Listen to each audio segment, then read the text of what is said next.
It's hard to believe that the banking industry has only existed in America for less than 200 years, but the reality is that banking services have only been available since around 1820, and even today, banks are only becoming more popular.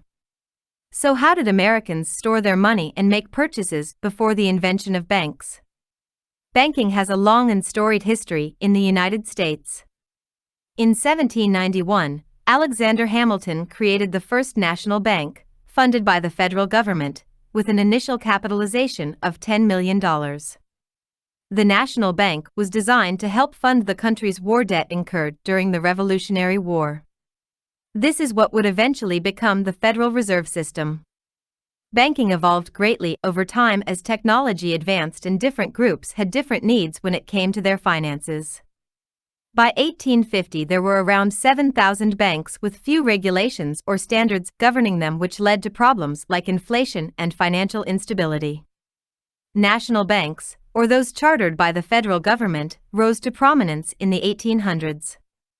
With states having a large degree of autonomy, each had their own set of laws and regulations. This made it difficult for banks to branch across state lines and led to some bank failures because they couldn't take out loans from other banks easily. In 1816, Congress passed the National Bank Act, and national banks were chartered by the federal government with a 20-year charter that could be renewed if conditions were met. The Great Depression crippled the American economy, and people were desperate for loans. Banks created an unsustainable money supply to meet the demand for loans by printing more currency. This strategy backfired, leading to hyperinflation and a deflationary spiral as people lost faith in the US dollar, resulting in its collapse.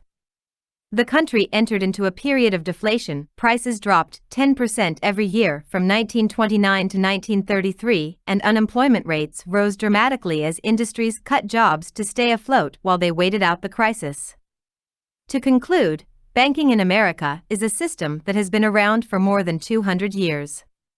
This system, which has evolved with the times, has gone through many changes in order to meet the needs of America's ever-changing economy and population. In 1818, the Office of the Comptroller of Currency was established by Congress to oversee state-chartered banks. In response to economic panics in 1819 and 1837, Congress passed legislation establishing a national currency to compete with banknotes issued by individual states.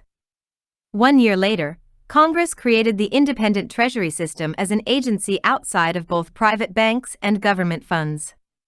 The National Banking Acts of 1863 to 1864 created a federal charter for national banks in order to provide an elastic currency and promote commerce and trade within America.